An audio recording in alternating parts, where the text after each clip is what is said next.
parti officiellement. Alors merci et bonjour à tous. Bienvenue donc dans ce webinaire, sur la thématique des data papers qui a été, co-organisé dans le cadre du Printemps de la donnée par, les cellules PNDB et GBIF-France de Patrinat. Et donc la thématique de ce webinaire, ça va être les data papers et les outils qu'on peut utiliser pour en rédiger, plutôt dans le domaine de la biodiversité, mais vous verrez que ça peut s'appliquer à d'autres thématiques, et notamment via le projet Open Meta Paper que Olivier vous décrira plus en détail et qui vise à appuyer les auteurs de data papers pour les aider à rédiger les articles et également à mettre en forme leurs données. Donc, sans plus attendre, je vais commencer par une petite présentation du GBIF. Ensuite, Olivier enchaînera avec la présentation du PNDB et du projet Open Meta Paper. Et ensuite, on vous présentera à tour de rôle les outils et les bonnes pratiques nécessaires pour la rédaction et la soumission de data papers liés aux données de biodiversité. Donc, le GBIF, ou Système mondial d'information sur la biodiversité en français, c'est un programme intergouvernemental créé en 2001 et c'est aussi une infrastructure de données, donc créée au début des années 2000 à l'initiative du comité scientifique de l'OCDE. Et son but principal, c'est de promouvoir et faciliter l'accès libre et ouvert aux données sur la biodiversité. Et donc, depuis ces 22 et presque 23 années d'existence, il y a désormais un peu plus de 2,3 milliards de données qui sont accessibles librement et gratuitement sur le site et qui ont été citées dans un peu plus de 8800 publications scientifiques. Et ça représente un volume de un peu moins de 120 milliards de données téléchargées par mois en moyenne sur l'année 2022. Donc, la moyenne 2023 sera diffusée prochainement. Et donc, ces données d'occurrence d'espèces ou des données taxonomiques permettent de donner des informations sur où, quand et par qui ont été observées des espèces ou des individus. Donc, pour rejoindre le GBIF, les pays ou organisations partenaires collaborent par le biais d'un protocole d'accord. Et à l'heure actuelle, il y a 107 pays membres, 107 membres, pardon, 64 pays et 43 organisations associées. Donc, les organisations, ça peut être des réseaux thématiques tels que OBIS, par exemple, pour les données marines. Et on a également 132 pays contributeurs, donc c'est-à-dire qui diffusent des données sans forcément être membres du réseau, mais qui ont des institutions qui publient leurs données en ligne. Et donc, ces institutions sont au nombre de 2050 à l'heure actuelle. Et donc, pour coordonner tout ce réseau, il y a un secrétariat qui est basé à Copenhague, au Danemark, et qui gère donc le réseau international et également les infrastructures techniques telles que le site gbif.org, qui est le portail principal d'accès aux données. Et donc, l'équipe du GBIF France, qui est basée au Muséum d'histoire naturelle à Paris, dans l'unité Patrinat, et le point nodal français du réseau GBIF. Et donc, on est sous la tutelle de deux ministères, la recherche et l'environnement, avec également des contributions d'instituts de recherche comme l'IRD pour les postes. Et je laisse la main à Olivier pour la suite. Donc, comme disait Sophie, là, on fait juste vite fait un préambule avant de rentrer dans le vif du sujet. Donc, côté PNDB, donc c'est le Pôle national données de biodiversité. Donc, c'est une infrastructure de recherche assez récente dans le monde des infrastructures de recherche. Donc, c'est 2018. Donc, ça a été depuis 2018, c'est sur la feuille de route des infrastructures de recherche du ministère de la Recherche, justement. C'est porté par 18 établissements partenaires plus la FRB. Et donc, avec une mise en œuvre confiée au Muséum d'histoire naturelle au sein de l'unité Patrinat, justement, pour une cohérence avec les autres systèmes d'information qui existent actuellement, donc comme le nœud GBIF français. Donc voilà. Une date importante, c'est depuis 2022, on est centre de référence thématique au sein de l'écosystème Recherche DataGouv. Donc, qu'est-ce que c'est? En fait, c'est un label qui vise à aiguiller les, les utilisateurs et les producteurs de données dans l'ensemble, en tout cas les utilisateurs de données, pour savoir où s'adresser, que faire, quel standard utiliser, où publier, comment les valoriser mes données, etc. etc. Donc c'est vraiment comme si vous étiez dans un cabinet médical et que vous rentriez, les personnes contactent à un moment donné pour justement bien aiguiller et orienter les questions qu'il peut y avoir au travers aussi bien du fond et de la forme d'une donnée de biodiversité qu'on voudrait partager. Et donc, on est un centre de référence thématique système terre-environnement avec Dataterra également, quoi. Et donc, justement, en 2024, on va intégrer donc, le 5e pôle de Dataterra. Qu'est-ce que c'est Dataterra? C'est une infrastructure de recherche intégrative qui comprend actuellement 4 pôles déjà. Donc, nous, données de biodiversité, enfin, pôle national données de biodiversité, et Dataterra, donc 4 autres pôles existants. Donc Audatis pour les données de l'ozonographie, Theia surface continentale, Aeris pour l'atmosphère et Formater pour tout ce qui est terre solide. Donc il y a une logique aussi d'intégrer Dataterra comme 5e pôle pour qu'on puisse avoir une vision holistique et aussi avoir un transfert d'informations, données, métadonnées entre ces différents pôles parce que face aux changements globaux, comme vous le savez, on se doit de plus en plus d'avoir une vision, on va dire, holistique et avoir des entrées thématiques, soit atmosphère, biodiversité, océanographique, c'est important, mais pouvoir aussi avoir une vision plus globale par des partages d'informations, les tout autant. Donc voilà, l'année prochaine, le PNDB sera toujours au sein du muséum Patrinat, mais intégré en tant que 5e pôle Dataterra. Donc pour résumer, le pôle national de biodiversité, donc c'est une infrastructure de recherche virtuelle.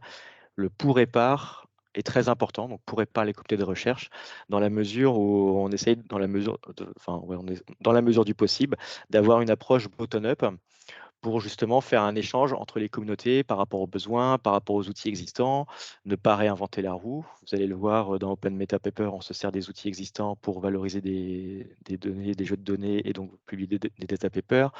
L'idée, c'est vraiment de voir ce qui se passe, d'avoir une cartographie et de pouvoir compléter par des outils, des services pour les communautés de chercheurs pour accompagner, faciliter la compréhension, donc qui est qui dans le décor, qui fait quoi, quels sont les standards, etc. Le partage donc des données, mais aussi l'utilisation des données et métadonnées de biodiversité. Donc il y a 3 slides qui sont importantes pour comprendre pourquoi un data paper est important. Donc c'est avoir une même baseline, en tout cas un même niveau d'information, parce qu'on va utiliser régulièrement ces mots-là, et donc qu'on soit tous raccords sur ça. Donc il y a 2 définitions qu'on utilise côté PNDB, mais aussi plus généralement en recherche au niveau des données de biodiversité, le GBIF aussi. Donc définition des données évidemment, mais aussi des métadonnées. Donc les données, on se base sur une définition qui est issue de l'OCDE, donc de 2007, qui est une définition très générique. C'est pas anodin, c'est justement parce que lorsque vous discutez avec des personnes, vous pouvez vous apercevoir que tout le monde peut avoir une définition plus ou moins précise des données, ou alors sa définition en fonction de ses thématiques, en fonction de son écosystème de travail. Et donc cette définition de l'OCDE est assez générique, mais en même temps, elle est générique et justement englobante. Et ça nous permet d'avoir un dénominateur commun pour justement discuter avec les comités de recherche. Donc les données de recherche sont définies comme des enregistrements factuels utilisés comme source primaire pour la recherche scientifique et qui sont généralement acceptés dans la communauté scientifique comme nécessaires pour valider les résultats de la recherche. Donc le qui, quoi, où, quand, comment. Et par rapport à ça, ce qu'il faut comprendre et ce qu'il faut associer surtout, ce sont les métadonnées. Donc les métadonnées sont simplement les données sur les données. Donc c'est de l'information autour des données, de la contextualisation. Le pourquoi du comment une donnée, pourquoi je dis 5, c'est 5 papillons que j'ai observés, c'est un pH de 5, etc. etc. Donc ces métadonnées en fait sont tout aussi importantes que la donnée puisque c'est ce qui permet en fait de bien appréhender une information, de bien la contextualiser et vous allez le voir, en fait, de s'intégrer dans une approche de science ouverte, de reproductibilité et de férisation, donc un acronyme dont on va parler juste par la suite. Donc le contexte, une fois ces définitions posées, le contexte lié aux données et aux métadonnées.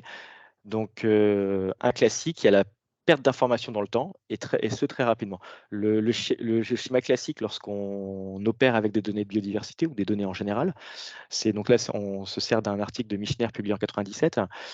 En gros, donc on collecte de la donnée, on la gère, on l'analyse et on publie un article scientifique ou une synthèse ou comment dire un rapport par rapport à un questionnement scientifique et qui utilise un certain type de données, etc.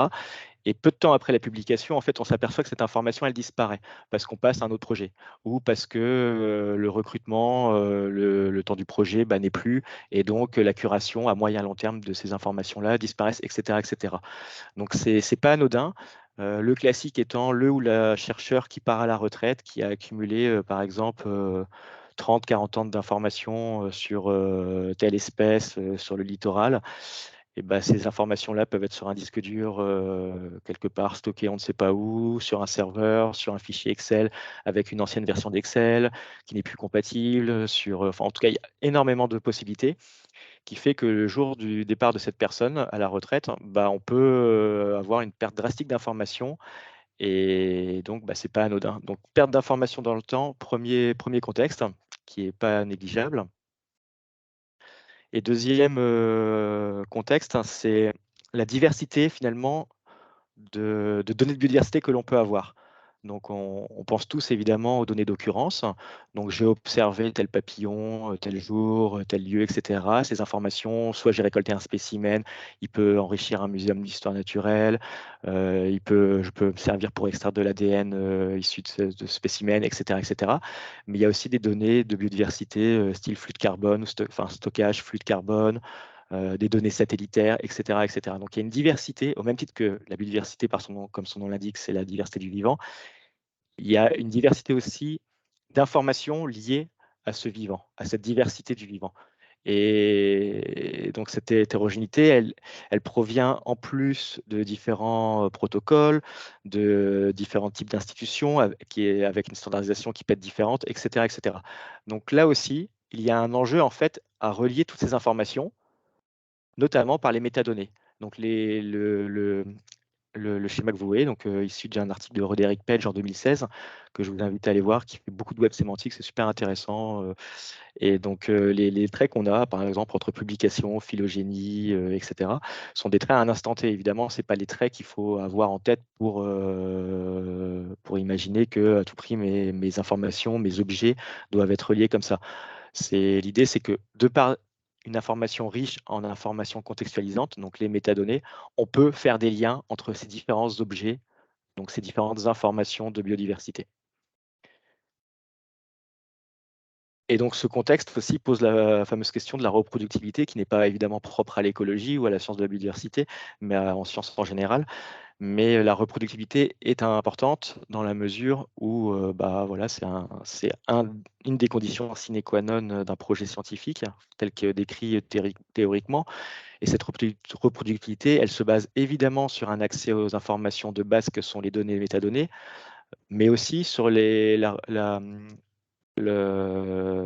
l'accès libre, pardon, des codes sources ou des algorithmes qui peuvent être derrière. Ou en tout cas, c'est l'ensemble. Cette fameuse reproductibilité, elle n'est possible, ou en tout cas, elle est optimale que lorsqu'on a aussi bien les données que les métadonnées, que aussi les algos et les codes sources qui ont permis l'analyse et finalement le cheminement de A à Z de pourquoi on arrive à tel résultat scientifique.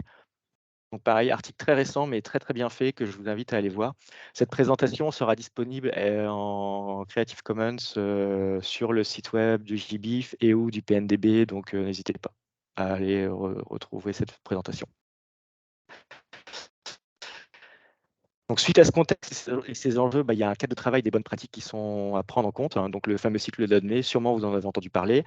Dépendamment où vous allez taper cycle de la donnée sur Internet, vous pourrez trouver 6, 7, 8 étapes, mais c'est simplement une déconstruction de comment voir les données, enfin ces données, sur du court, moyen, long terme. Donc voilà, je ne vais pas aller plus loin, mais en fait, c'est vraiment différentes étapes qu'il faut avoir en tête. Et pour diverses raisons, en fait, les personnes n'ont pas le temps ou ne sont pas informées de ces étapes-là, qu'est-ce que je dois faire à chaque étape, quels sont les outils existants, etc., etc.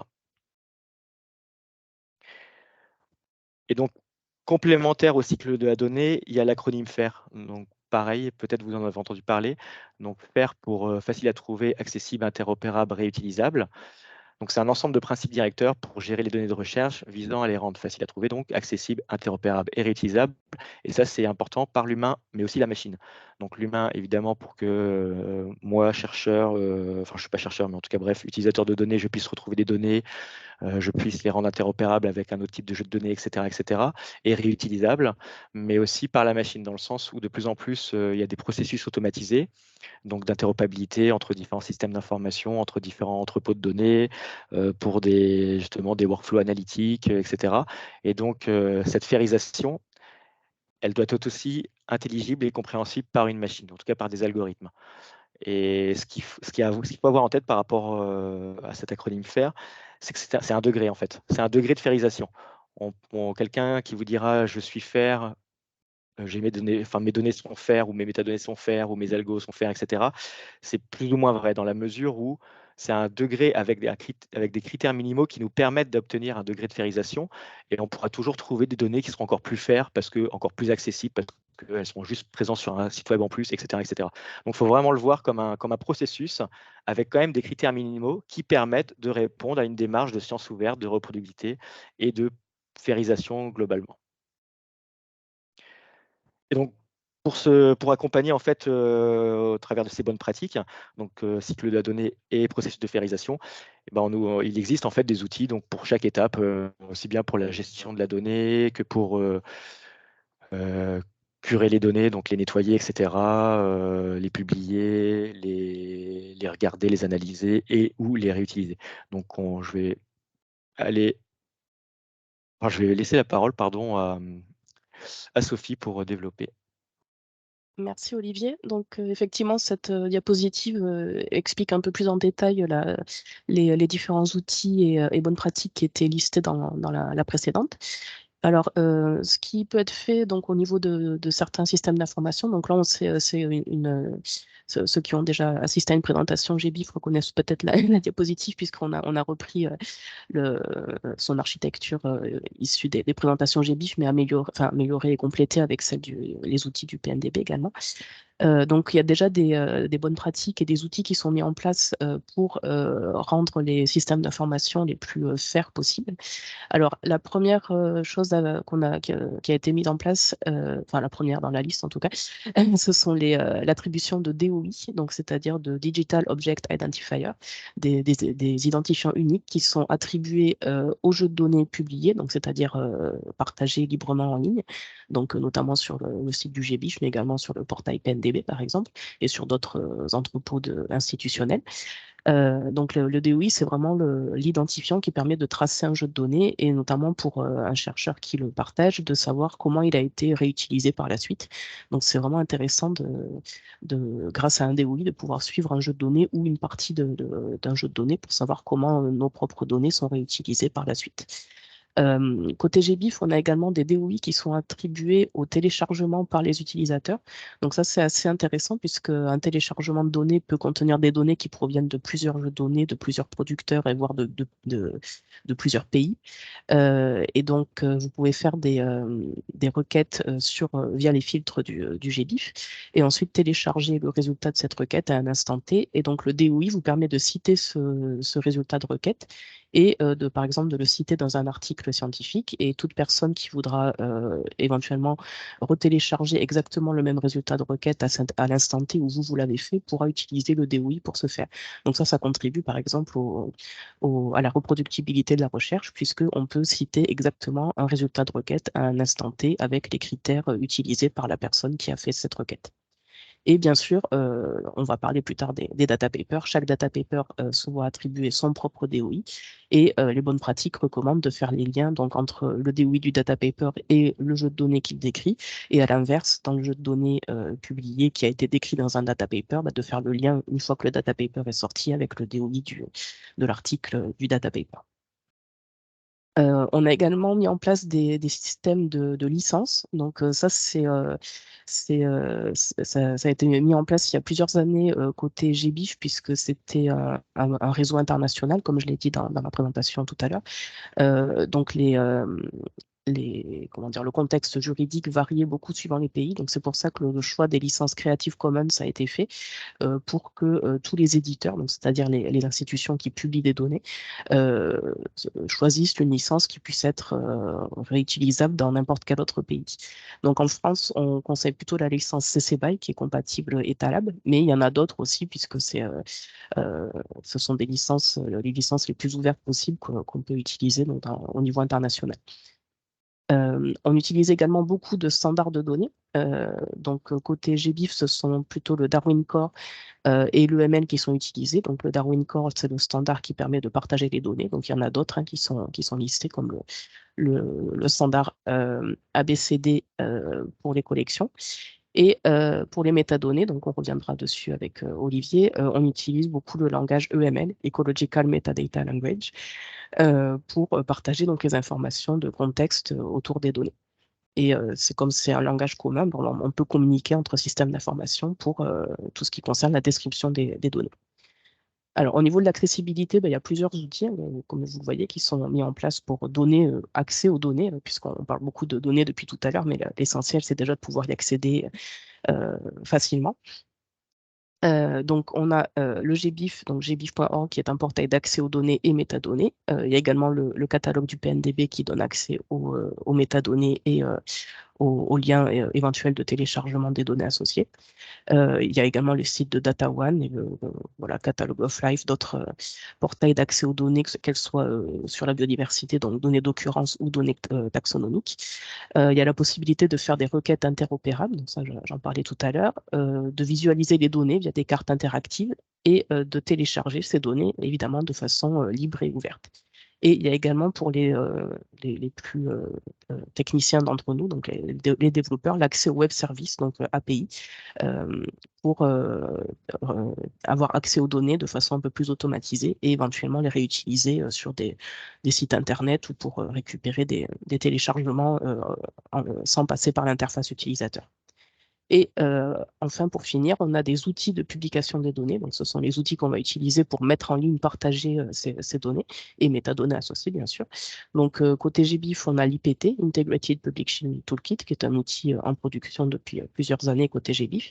Et côté PNDB, donc, il y a des projets en développement comme MetaShark, qui permet de générer des fichiers EML enrichis avec des thésaurus divers, par exemple, pour décrire les champs des données et leurs métadonnées.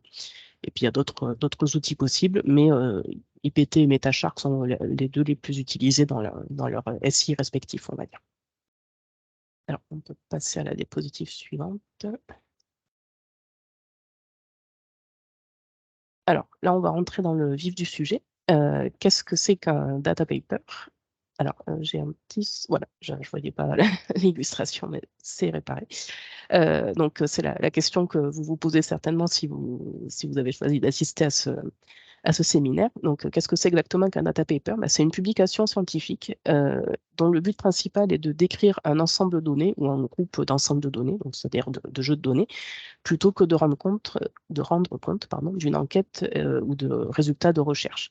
Donc, c'est quelque chose qui a été mis en place il y a déjà plusieurs années pour que les éditeurs de données, donc c'est-à-dire les personnes qui partagent leurs données, qu'ils soient chercheurs ou techniciens, gestionnaires de collection, soient accrédités et bénéficient d'une reconnaissance nationale, voire internationale, pour les données qu'ils ont contribué à partager et à rendre faire.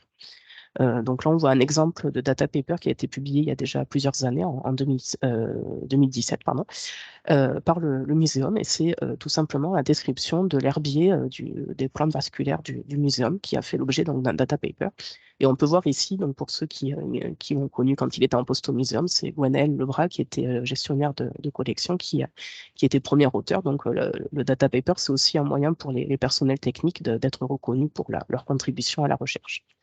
Donc, comme je le disais tout à l'heure, le data paper bénéficie d'un DOI, puisque c'est un article scientifique à part entière, et ce DOI permet de suivre son indexation et sa citation, donc notamment via le Web of Knowledge, et puis également par d'autres agrégateurs d'articles scientifiques. Enfin, on peut vraiment suivre les citations de son article une fois que le data paper est sorti, comme n'importe quel autre article scientifique.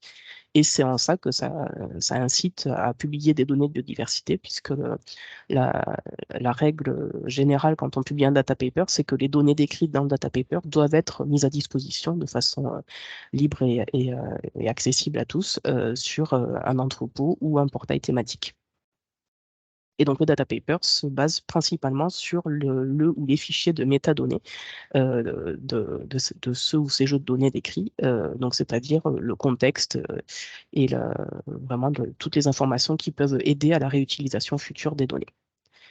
Tu peux passer à la diapositive suivante, Olivier. Alors, les avantages du data paper. Alors, tu peux peut-être faire défiler, je crois qu'il y a des animations. Voilà, donc comme je le disais tout à l'heure, là on retrouve une première page de data paper classique qui a été publiée dans une revue des éditions Pensoft, donc c'est la revue zoologie, enfin, sur la zoologie de Pensoft qui s'appelle ZooKeys. On retrouve donc bien sûr son DOI. On, on, on retrouve également le titre, donc c'est-à-dire ce qui va vraiment faire la promotion du jeu de données. La liste des auteurs, donc qui permet une reconnaissance des éditeurs de données via cette publication scientifique. Et ensuite, tout le texte, ça va être constitué d'une introduction, de mots-clés, et ensuite de toutes sortes de sections de métadonnées qu'on peut retrouver dans les fichiers EML originaux. Donc, la couverture taxonomique, géographique, temporelle, éventuellement des informations sur les traits d'espèces, tout ce qui concerne les protocoles de collecte, éventuellement la gestion ensuite des spécimens collectés dans les collections naturalistes ou dans d'autres cadres s'il n'y a pas eu de collecte de spécimens. Donc, vous voyez toutes sortes d'informations qui peuvent faciliter la compréhension des données et leur réutilisation dans les meilleures conditions possibles. Et ce qui est important, c'est que le data paper étant structuré comme un article scientifique, ça va permettre l'accès aux métadonnées de façon structurée et lisible par un humain, parce qu'on verra plus tard qu'un fichier UML peut être un peu ardu à comprendre par un être humain, alors qu'un data paper, ça va être beaucoup plus cadré et structuré avec une vraie rédaction derrière. Donc, c'est tout l'intérêt du data paper. On peut passer à la suite.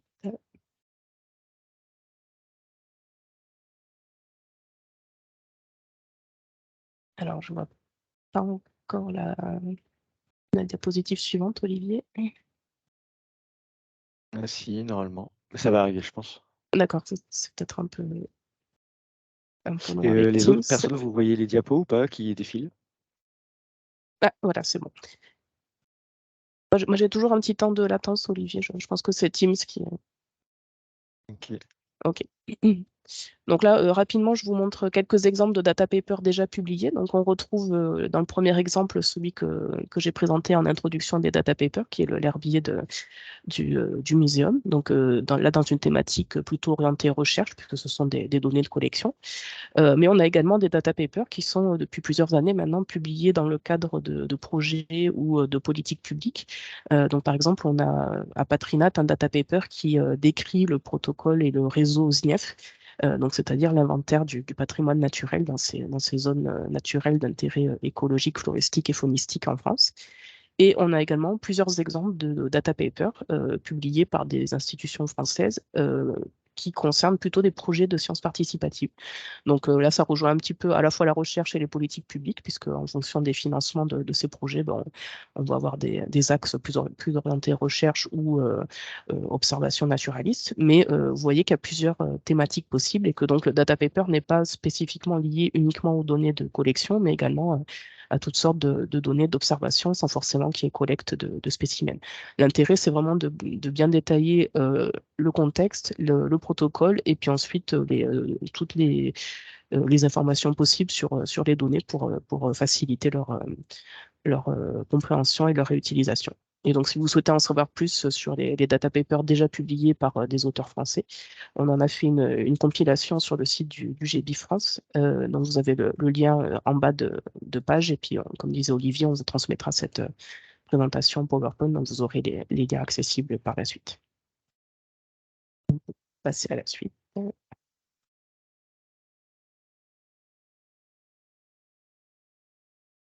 Alors, ça, c'est un autre exemple de data paper. Donc, on retrouve une fois encore DOI, le titre, les auteurs, les résumés, les mots-clés. Et puis, ce qui est assez important, c'est que pour chaque data paper, quelle que soit la maison d'édition qui publie le data paper, vous allez avoir une section où vous allez pouvoir mettre le lien vers les données décrites dans le data paper.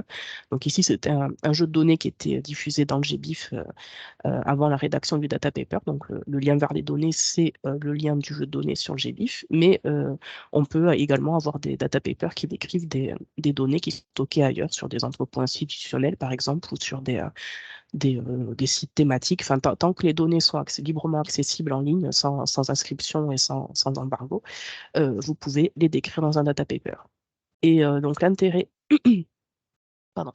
L'intérêt du data paper, c'est que comme tout article scientifique classique, vous pouvez bien sûr ajouter des illustrations, des représentations cartographiques ou statistiques, ce que ne permettent pas forcément les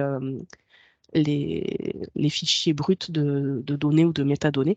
Donc, quand vous décrivez vos données, vous pouvez les illustrer par des cartes ou des figures pour, encore une fois, faciliter leur compréhension. On peut passer à la suite. Alors là, c'est une capture d'écran du logiciel IPT dont je parlais tout à l'heure, qui facilite le remplissage des métadonnées. Donc, c'est le logiciel qu'on va utiliser côté GBIF pour publier les données et leurs métadonnées associées vers le portail GBIF. Mais donc, on voit qu'au niveau des métadonnées, l'IPT génère en sortie un fichier EML qu'on va voir ici. Donc, ça, c'est la page. Tu peux, voilà. Là, c'est la page de sortie, en gros, d'un jeu de données sur l'IPT. Et donc, on a un fichier UML. Alors, comme je disais tout à l'heure, quand on clique sur ce fichier UML, le fichier UML, c'est un fichier XML avec des balises. C'est plus un fichier fait pour être lu par une machine que par un être humain. Donc, ça peut être un peu ésotérique ou voire un peu ardu à comprendre à l'œil nu. Bon, après, une fois qu'on est habitué, on sait où chercher les informations, mais c'est quand même pas l'idéal pour partager des informations sur les données. Donc, c'est pour ça que le concept de data paper a été créé pour interpréter ces fichiers EML et les compléter éventuellement par du texte et des représentations cartographiques ou statistiques ou d'autres types d'illustrations pour mieux décrire les données. On peut passer à la suite. Et juste pour préciser, entre-temps, le fichier EML, c'est ce qui va être utilisé à la fois par le PNDB et par le GBIF et les maisons d'édition qui acceptent les data papers. La plupart du temps, vous pouvez reprendre le fichier EML pour l'intégrer dans un outil d'aide à la rédaction, par exemple, et ça va reprendre les catégories du fichier EML pour vous aider à structurer automatiquement votre data paper. Mais on pourra en parler dans les échanges à la fin de la présentation. Je laisse la parole à Olivier pour présenter le projet Open Meta Paper. Merci Sophie. Et donc oui, c'est ça, hein, vraiment le data paper, il faut vraiment le voir comme, en gros, ce qu'on produit en métadonnées, en information pour illustrer les métadonnées, c'est le squelette qui va permettre de produire un data paper. Donc encore une fois, la métadonnée est extrêmement importante pour bien présenter finalement les informations au travers d'un data paper ou autre. Donc suite à ça, du coup, il y a un projet Open Meta Paper qui a été proposé au Fonds national de la science ouverte, qui est financé depuis 1 an et demi jusqu'à début 2024, si je ne dis pas de bêtises. Donc, en lien avec le nœud français GBIF, dont le but, en fait, c'est justement promouvoir la publication de données de biodiversité par les métadonnées, et notamment par le langage EML, l'Ecological Metadata Language, qui est justement un standard de métadonnées avec à peu près 25 ans d'existence côté communauté scientifique, mais aussi éco-informaticien, et qui est justement le standard de métadonnées utilisé aussi bien par le GBIF que par le PNDB. Donc voilà, et au travers de ça, il y a le développement d'un outil MetaShark dont on va parler juste après. Voilà. Donc ça, c'est à peu près ce qui se passe actuellement, les flèches pleines rouges. Donc en partant de la gauche vers la droite en lecture. Donc vous avez plein de données, donc une hétérogénéité de type de données, de provenance, de standards, etc. À un moment, en amont, pendant, après. En tout cas, il y a une réflexion qui se pose sur c'est quoi mon jeu de données, c'est quoi le qui, quoi, où, quand, comment, quels sont mes attributs, à quoi ils font référence, à un thésaurus international, non international, machin, en tout cas, toutes ces questions-là. Donc, détail des attributs et ressources terminologiques. Donc, il y a les deux outils qui vont être complémentaires. Et actuellement, donc, il y a l'IVT, donc développé par le GBIF, comme le présentait Sophie. Actuellement, l'IPT, du coup, propose en fait de publier donc des données standardisées par la donnée, par le Darwin Core en l'occurrence, mais aussi avec une standardisation de métadonnées, donc le ML en commun avec le PNDB. Et donc, ça peut produire comment dire, des datasets standardisés pour les données d'occurrence, les listes taxonomiques, données d'échantillonnage. Et il y a aussi justement actuellement une extension du modèle Darwin Core pour justement prendre en compte deux types de données, donc aussi bien des données type ADN environnemental, caméra trap, etc., etc. Et donc, le projet Open Meta Paper, en se basant sur l'existant, donc le ML utilisé par l'IPT, mais aussi l'IPT en lui-même, développe actuellement donc MetaShark, qui est un formulaire pour renseigner les métadonnées et on va dire tout type de données de biodiversité, mais à renseigner juste la métadonnée. Et ce qui est intéressant avec ça, en fait, c'est que c'est complémentaire parce qu'il faut voir en fait dans les données de biodiversité, il y a deux approches qui sont absolument pas en opposition, mais vraiment complémentaires. C'est la standardisation pardon, par la donnée et standardisation par la métadonnée, et ou par la métadonnée. Les deux peuvent être faites. Et donc la standardisation par la donnée, c'est extrêmement puissant. Par contre, malheureusement, ça ne prend pas toujours tout en compte, mais même si ça englobe beaucoup, beaucoup de choses. Et la standardisation par la métadonnée, on va dire, permet justement cette complémentarité pour justement prendre en compte deux types de données. Et les deux liés ensemble, notamment par une passerelle qui est l'EML, l'Ecological Metadata Language, peuvent participer en tout cas à augmenter l'échange et l'ouverture des données de biodiversité en général au travers des métadonnées. Et donc, comme je le disais tout à l'heure, en fait, ces formulaires, en tout cas que ce soit l'IPT ou MetaShark, en fait, le ML qu'on va en sortir, c'est ni plus ni moins pardon, qu'un squelette d'un futur data paper. Et c'est là où c'est intéressant, c'est-à-dire que le data paper peut être vu évidemment comme une publication scientifique, comme une valorisation scientifique, d'un laboratoire, d'une chercheur, d'une équipe, d'un projet, etc. Mais aussi en fait dans le cadre en interne. C'est-à-dire qu'une fois cette information curée, gérée, stockée quelque part et partagée, elle peut être faite aussi en interne. C'est-à-dire que un nouveau doctorant, postdoctorant qui arrive dans un laboratoire peut avoir en fait une sorte de fiche d'identité thématique sur tel jeu de données, etc., au travers de ces métadonnées, donc une sorte d'équivalent de squelette data paper. Donc, il faut vraiment voir l'intérêt de ces deux outils, de ces deux approches. Mais en tout cas, le but in fine, c'est que toutes ces données-là et métadonnées soient donc disponibles sur des entrepôts thématiques, institutionnels et ou des systèmes d'information spécialisés ou généraux. Ou soumettre un data paper. Donc, il y a le choix. C'est ça qui est bien. C'est comme le disait Sophie, ça fait quand même quelques années que ça existe, même si c'est pas encore dans les pratiques au quotidien pour diverses raisons. Mais en tout cas, il existe en fait, vous pouvez aller voir sur le site gbif.org, donc en /data papers, vous avez en fait une liste exhaustive de revues qui donc propose des data papers. Donc avec, si c'est en open access, les frais associés à ça, l'impact factor, etc. De même, une initiative proposée par l'ISEM, donc l'Institut des sciences de l'évolution de Montpellier, a fait une liste en fait des revues écologiques qui publient des data papers avec, on va dire, entre guillemets, un aspect éthique. Donc ces deux ressources, mais il en existe d'autres, en fait, vous permettent en fait de bien vous situer parce que ce soit un IPT ou MetaShark, ou les deux en complément, ils vont générer en fait un squelette, comme je le disais, de data paper. Mais en fonction des revues, évidemment, il y a des sections qui sont supplémentaires ou d'autres qui ne sont pas présentes, etc., etc. Donc cette démarche d'aller chercher, d'aller trouver un data paper enfin, trouver une revue qui publie des data papers peut se faire en amont, pendant, après. L'intérêt justement d'IPT et MetaShark, c'est justement d'avoir un squelette qui est passe-partout et qui va s'ajuster très facilement en fonction des revues. Et c'est vraiment parce que justement, les informations de base, notamment générées par de l'EML, sont disponibles et déjà retranscrites sous forme informatique, mais aussi compréhensible par l'humain. Et donc, en résumé, c'est un cheminement qu'il peut y avoir lorsqu'on veut partager les données. Donc ça, c'est le but ultime, hein. Les différentes étapes entre 1, 2, 3, 4 et les flèches, donc certaines sont en construction, certaines sont en réflexion, etc. Mais grosso modo, un chercheur, une chercheuse, à un moment, va avoir des données, donc cette diversité de données potentiellement, si c'est de la méta-analyse, etc. Et va se poser ces questions. Donc, c'est qui est le propriétaire du jeu de données?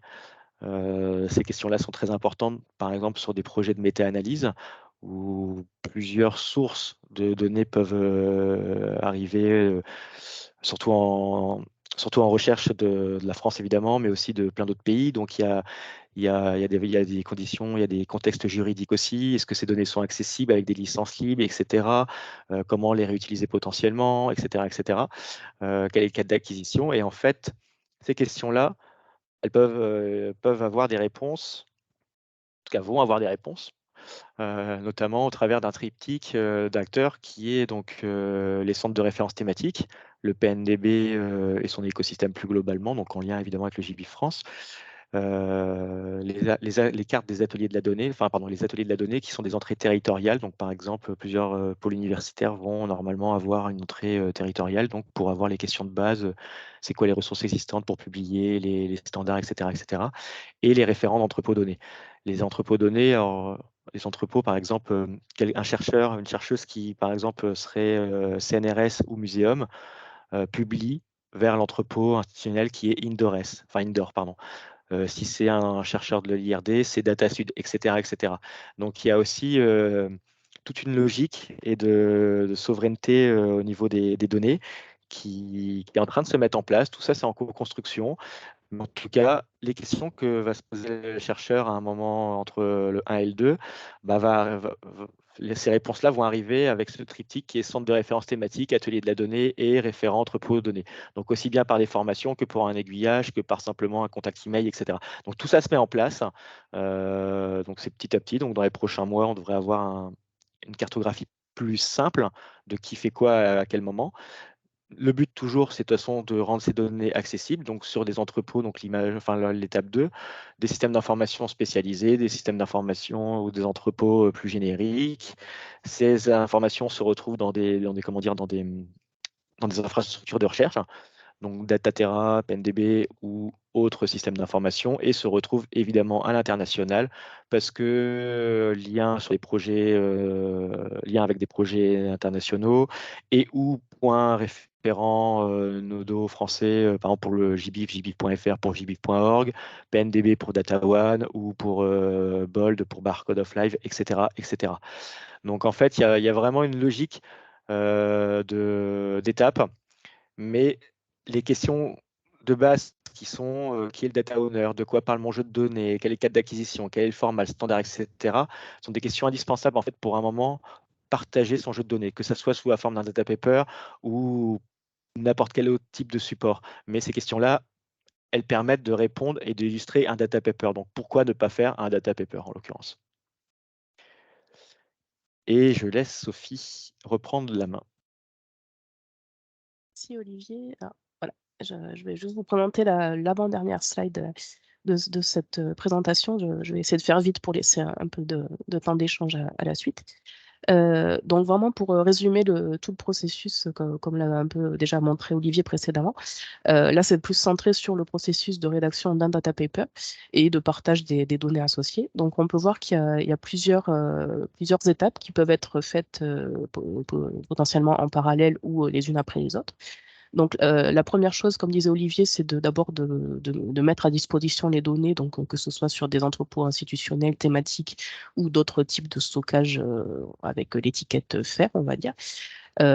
Ça peut ensuite être complété par des outils de partage de données ou de métadonnées comme l'IPT ou MetaShark, qui vont prendre ces données qui, pour l'instant, n'ont pas été standardisées, elles ont juste été déposées, c'est-à-dire partagées sans aucun formatage ni mise en forme. Ça va permettre voilà, de les mettre un peu en forme, de les décrire de façon structurée et de générer donc, ce qu'on appelle des archives de données ou de métadonnées. Donc dans le cadre du GBIF, c'est ce qu'on appelle l'archive Darwin Core qui va contenir contenir à la fois les données et les métadonnées. Et puis, c'est un peu ce que propose le PNDB aussi, même si c'est pas forcément structuré de la même façon.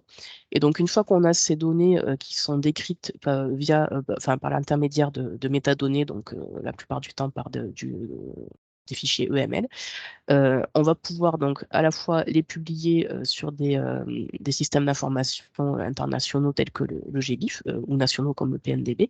Donc ça, c'est comment dire, la ligne verte. Vous voyez ici les données qui finissent par un dataset, donc un jeu de données qui contient à la fois les données et les métadonnées. Et puis en parallèle, on peut bien sûr, en suivant le processus habituel de rédaction qui passe par une soumission à une revue scientifique, publier un article de recherche associé à ces données.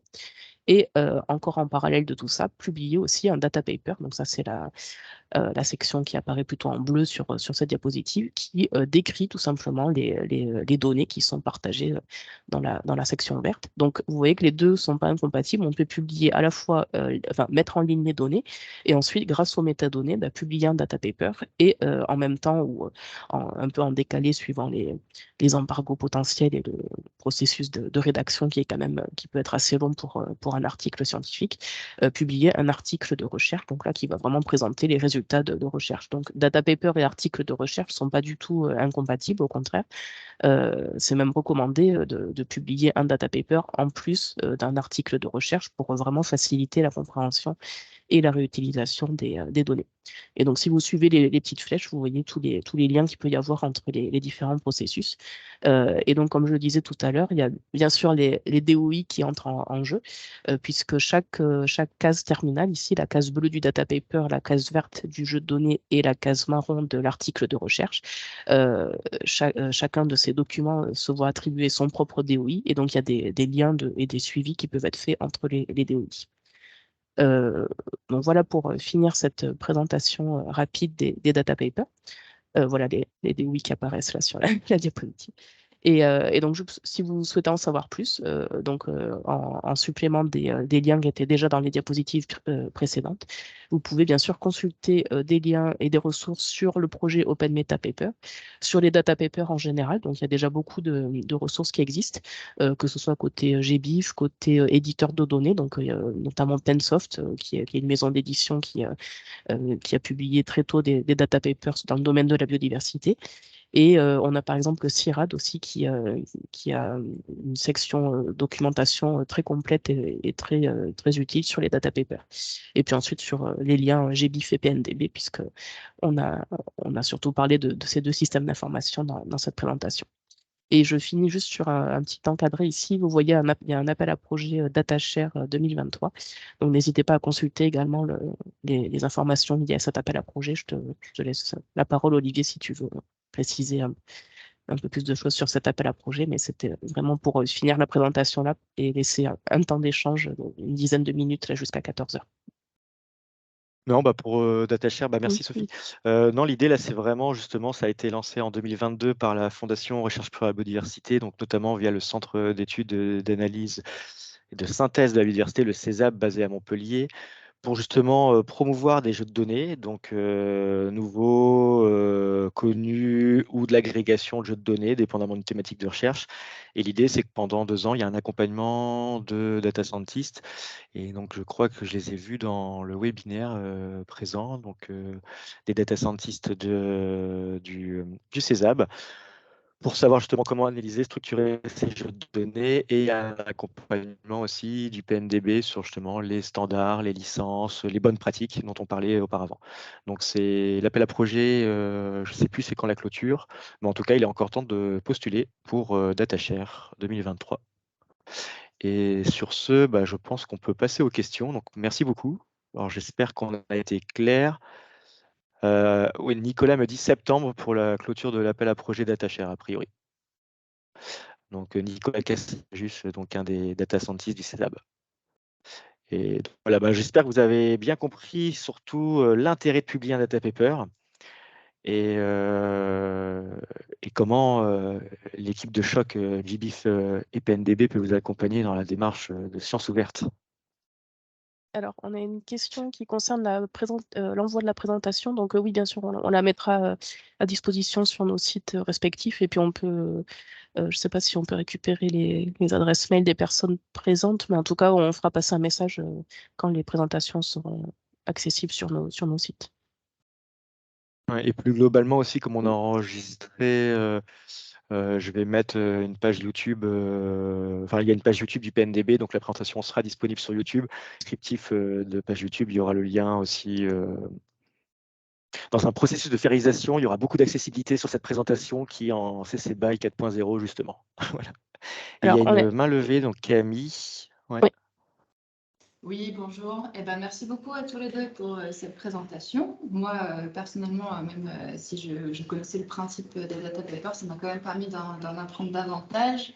Mais n'ayant jamais participé à la rédaction de tel papier, en fait, pour moi, c'était pas clair si vraiment on peut publier un data paper associé à tous les types de journaux de publication scientifique. Parce que vous avez parlé de la liste, par exemple, Daphné ou quoi, et donc ça veut dire que tous les journaux qui sont référencés sur Daphné, et on peut associer un data paper à une publication scientifique habituelle. Alors, Dans l'ensemble, oui. Alors après, dans la liste de Daphné, c'était plus un listing sur les revues dites éthiques. Et après, dans ces revues dites éthiques, il y a certaines qui proposent des data papers. Là, par contre, la liste qui était sur gbif.org, donc l'encadré de gauche. Donc, attends, je vais remettre la slide. Là, par contre, ce sont vraiment des journaux qui sont des journaux quasi data paper, quoi. Enfin, pas tous, mais beaucoup en Parce tout cas. que sur Propose ça, le ouais. site de Daphné, il ne me semble pas qu'on puisse mettre un filtre avec une colonne qui affiche les journaux qui proposent des data papers ou non. Donc, c'est Non, pas non, là, évident. En c'était fait, il plus en faut fait pour faudrait avoir une creuser. complémentarité, ouais. Il faudrait creuser dans chacun des journaux pour voir si on peut soumettre aussi des data papers ou pas. Est-ce qu'il n'y a pas un endroit où il y aurait une. Ok, donc il y a la liste du GP, c'est ça que tu es en train de me dire. Ouais, voilà. tout à fait. Mais il y a Et de plus en après, plus par de contre, revues qui. ouais, excuse. Oui, pardon, Olivier. C'était juste pour Oh, préciser vas-y, vas-y. qu'il y avait de plus en plus de revues scientifiques qui acceptent les data papers en plus des articles classiques. Puisque depuis quelques années, là, ça a vraiment eu un effet boule de neige sur les data papers. Et il y a de plus en plus de thématiques scientifiques aussi qui s'ouvrent aux data papers. Donc, ça devient de plus en plus possible et facile d'en soumettre. Merci beaucoup.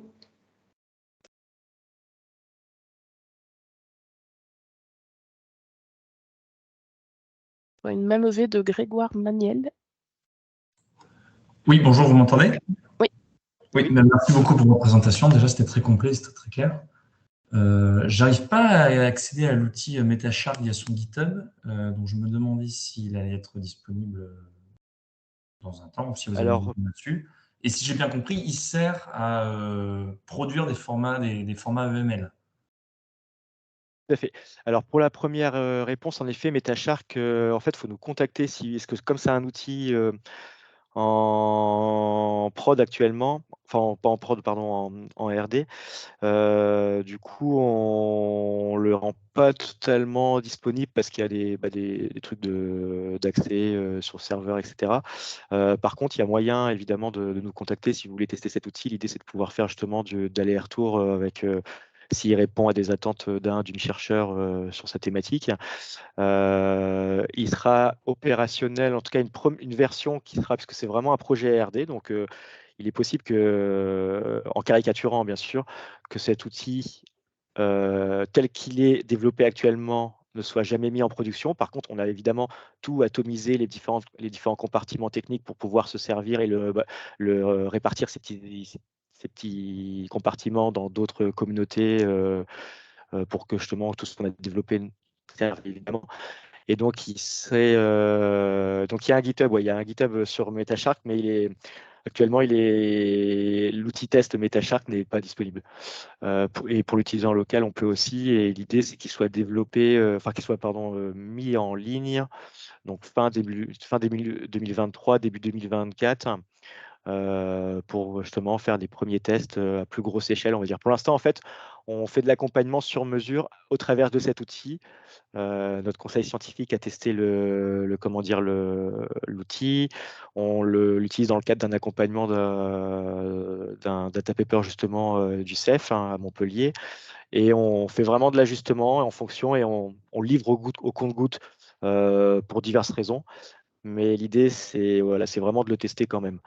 Et la deuxième partie de la question, c'était quoi? Je ne me souviens plus, désolé. Il sert à faire passer Oui. les données en format EML, quoi. Oui, tout à fait. L'idée, c'est vraiment, on upload un jeu de données, un dataset, donc tabué, ça sera plus simple, mais ça peut être aussi du NetCDF et autres. Et en gros, par inférence automatique, mais comme beaucoup d'outils, hein, l'IPT aussi fait la même chose. Le gros plus, en fait, de MetaShark, c'est vraiment la description des attributs. Vraiment décrire par thésaurus, par sémantique, en fait, que telle variable, que telle couverture taxonomique fait référence à tel thésaurus, à tel, etc. Et c'est ce qui va vraiment faire du lien. Donc, souvenez-vous le schéma de Roderick Page, justement, sur les différents objets de biodiversité qu'on pouvait avoir, les différents liens entre eux. Donc, c'est vraiment, on upload le jeu de données. L'automatisation va déjà structurer qu'est-ce qu'il a trouvé comme information, comme variable, enfin comme et après, nous, on va compléter ce qu'il n'a pas trouvé manuellement pour obtenir, in fine, donc pour répondre à votre question, un fichier EML qui sera justement interopérable JBIF et qui pourra permettre aussi de faire des drafts de V0 de data paper. Donc le squelette de base qui permettra après d'être lisible et après changeable dépendamment de la revue où on publie, quoi. Super, je vais vous contacter, mais merci beaucoup.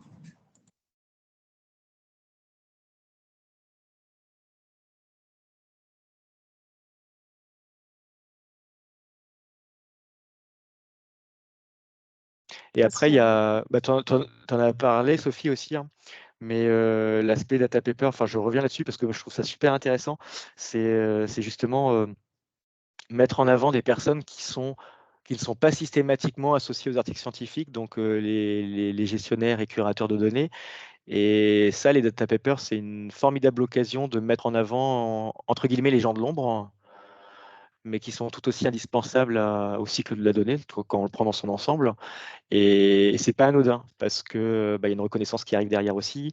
Et on peut associer aussi, je pense à des data papers, par exemple sur des projets de sciences participatives, comme le disait Sophie, ça faisait appel aussi bien à des données dites politiques publiques ou de recherche.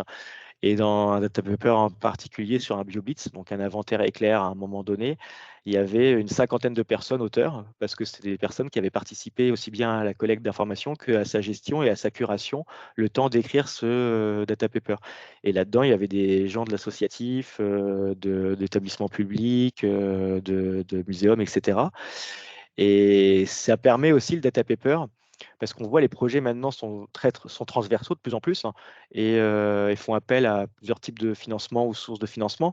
Et le data paper est aussi un des moyens de mettre en commun des jeux de données et de réunir autour d'une table des personnes pour structurer une façon de penser, de présenter un jeu de données. Et ça, c'est une autre façon de faire du lien sur des projets multidisciplinaires ou transdisciplinaires. Merci Olivier. Je vois qu'on a atteint l'heure de fin du webinaire. Donc si vous avez encore des questions, n'hésitez pas à nous contacter. On pourra rajouter, je ne sais plus si c'était sur la diapositive d'introduction du webinaire, nos adresses mail pour que vous puissiez nous contacter, bien sûr. Et puis donc, merci encore d'avoir rejoint ce webinaire. Oui, il faudra qu'on les rajoute sur la diapositive. Mais voilà, n'hésitez pas à contacter donc, soit le PNDB, soit l'équipe du GBIF pour plus d'informations sur les data papers ou sur la façon de structurer les données, métadonnées associées à la rédaction de data paper. Merci à vous et bonne journée à tout le monde. Et je coupe l'enregistrement. Donc disponible bientôt sur YouTube avec des millions de vues évidemment. Donc n'hésitez pas. Au revoir, bonne journée. Merci et au revoir.